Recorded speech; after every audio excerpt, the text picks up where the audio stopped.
Bom pessoal, estamos aí para mais um vídeo. Vamos falar hoje sobre a lenda, né, ou as lendas do visto americano. Isso mesmo, você conseguir tirar o visto para poder viajar para os Estados Unidos. Bom, hoje nós estamos na chamada Era Trump. Quanto mais imigrantes ilegais ele conseguir colocar para fora do país, para ele é um objetivo pessoal, para ele mostrar para alguns americanos que pensam, alguns não, muitos que pensam como ele, é muito bom. Então, quem tem condição de aguardar, vamos ver como é que fica depois. Sempre existirá essa deportação, sempre existirá a ilegalidade. E, por exemplo, no governo Obama, sempre teve, todo mês, pessoas eram deportadas para vários países, inclusive para o Brasil. Agora, o que acontece? No momento, nós vemos aí vários youtubers, né, avisando que até com a conivência de algumas empresas de transporte terrestres, de ônibus interestaduais ou intermunicipais, avisando aí o ICE, que é a Polícia de Imigração norte-americana, que tem pessoas viajando com passaporte apenas e não com identificação, certo? A identificação americana. Por quê? Porque a pessoa é turista, não tem identificação ainda, o passaporte está com aquela data de vencimento ali dos 6 meses, já expirada, e eles avisam. E, tipo aquela blitz, aquele pega bobo na estrada, já leva ali a pessoa que está ilegal. Agora vamos voltar ao foco do assunto, que é a aquisição do visto.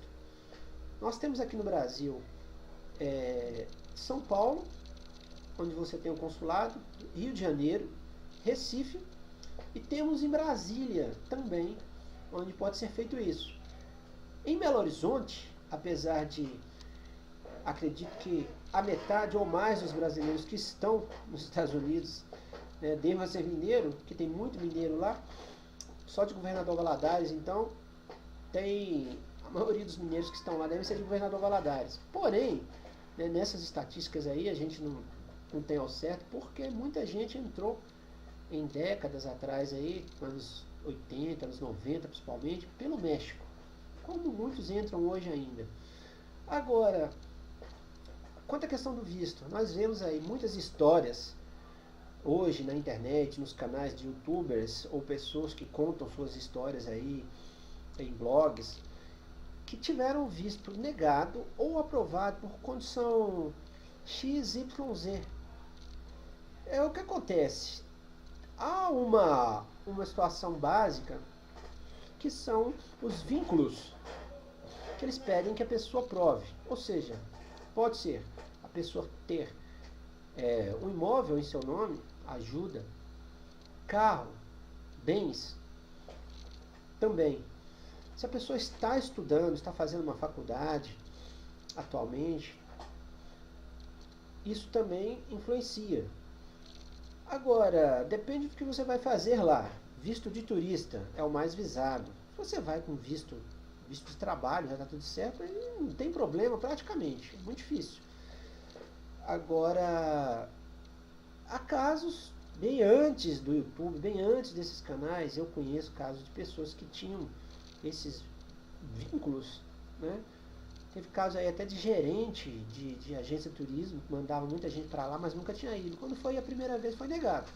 Depois conseguiu, mas foi negado. Há casos de pessoas aqui, atualmente, que conseguem o visto após uma primeira negativa, ou até uma segunda negativa. Há pessoas que tentam 3, 4 vezes, e tentam em consulados diferentes. O agente consular em um local por algum motivo não aprovou, seja porque você fez alguma coisa errada na DS-160 ou porque declarou no formulário DS-160 uma coisa e disse outra na entrevista. Aí é complicado. Se você fala que está indo para Orlando e lá na entrevista você fala que vai para Nova York, eles já vão te perguntar o porquê. Se você está indo com a família ou com um grupo específico que foi declarado na DS, lá no consulado na hora, né? Você fez a entrevista em conjunto, por exemplo. Vai você, sua esposa, seus filhos, ou você mais um grupo de amigos. Chega lá na hora, você já, né, na imigração, quando você, esse é um exemplo, desculpa aqui, nesse exemplo você já conseguiu o visto. Você está indo em grupo. Chega lá na imigração, você está sozinho. Você diz que é para Orlando e você vai para Nova York. Nesse caso, provavelmente você vai ser barrado. Porque lembrem-se que o visto é o primeiro passo, a entrada, né? Parte principal. Mas você pode ser barrado também na imigração. Não significa que porque você vai para a temida salinha, você vai 100% das vezes voltar para onde você veio. No caso, para o Brasil. Mas, dependendo do que você responder errado, do que você fizer, você volta. Agora, voltando ao consulado. A entrevista. Muitas pessoas levam aquele calhamaço de documentos. Tem que levar? Tem que levar. Se você tem comprovante de titularidade de um imóvel, se você faz curso em alguma faculdade, ou já fez, leve o comprovante, o diploma ou o certificado.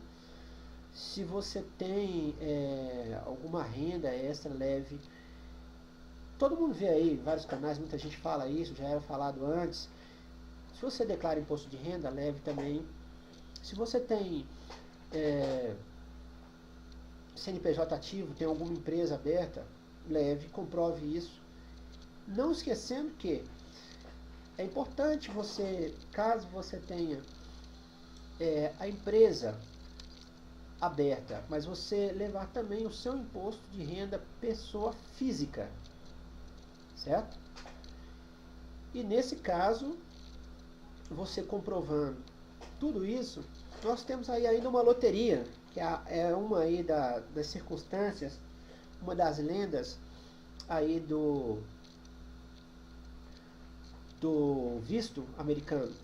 Muitas pessoas não têm nada disso, não estão estudando, ou são estudantes, mas não têm nada, não são de famílias ricas, não tem nada em seu nome, muitos ainda não têm nem 20 anos de idade, ou têm 20 e poucos anos de idade, saudáveis para poderem trabalhar lá, se for o caso, e conseguem um visto. Algumas pessoas que cumprem esses critérios não conseguem ir para os Estados Unidos, pelo menos não da primeira ou da segunda vez, tem o visto negado. Isso vai, então, além de o que você tem que comprovar, o que você tem que preencher na DS-160, também do seu comportamento na hora da entrevista. Eu nunca tentei, até o momento, né? Viajei aqui só pela América do Sul. Tenho vontade de ir para a Europa, de ir para os Estados Unidos, passear e tal, mas é complicado aí. Você vê pessoas que têm esses critérios e não conseguem, pelo menos numa primeira oportunidade. E outros que não tem nenhum desses vínculos. Você olha assim e fala, esse camarada não vai conseguir ir para os Estados Unidos, essa pessoa não vai conseguir ir para os Estados Unidos, não vai conseguir, e a pessoa consegue. E aí? Aí é aquela coisa. Que foram com a cara da pessoa, porque a pessoa é branca, porque a pessoa é preta. Não existe isso lá. Pessoas, sejam asiáticos, sejam brancos, sejam negros, são negados ou aprovados, independente da situação. Vou tomar um gelado aqui.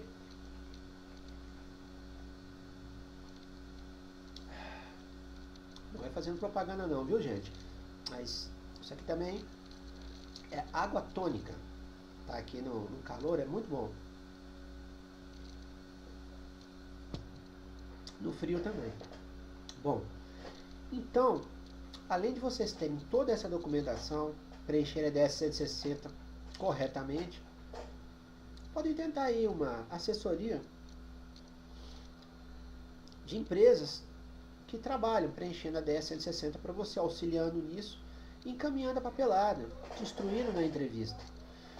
Mas o que eu acho muito chato, são várias pessoas aí que estão lá nos Estados Unidos trabalhando, muitos são até youtubers, mas falam na entrevista, falam pelo que passaram, falam até algumas perguntas básicas que foram feitas para eles no momento, sozinhos ou com a esposa, família, ou em grupo de amigos. Porém, muita gente não fala, na hora que perguntaram para mim, qual a minha renda? que eu fazia com a minha renda? Aí na hora que fala o que eu fazia, eles falam, eu era professor, eu sou professor, eu sou mecânico, eu sou advogado, profissional liberal, tenho aqui como comprovar a renda, né, leva lá também, coisa do banco, comprovando a renda que tem. Porém, na hora que falam da pergunta que fizeram, mas quanto você ganha? Aí eles, quase todos, você vê lá, informam assim, do passado, né, falando da sua situação, eu ganho X, eu ganho tanto, ganho tal. Mas ninguém fala quanto que ganhava. Gente, para quem está vendo os vídeos, para quem está procurando saber, isso é importante, porque se a pessoa ganha R$1.200, R$1.500, R$3.000, R$5.000, R$8.000, R$10.000, se a pessoa tem casas de aluguel, imóveis, que ela tem essa renda, é importante para quem está procurando saber isso, porque dá uma média mais ou menos, dentro desses critérios que eu já citei, do que eles aprovam ou não. Tá? É uma balança aí. Agora, eu chego lá, vamos dar um exemplo, né? Não é o caso. Eu consegui. Aí eu conto num vídeo. Quando me perguntaram, eu ganhava tal. Eu ganhava R$5.000. Não posso falar? Estou morando em outro local, estou fazendo outra coisa, por que eu não posso falar? Ganhava R$1.500, eu não tinha renda, não ganhava nada. Tem pessoas aí que não estão trabalhando, não tem renda e conseguem.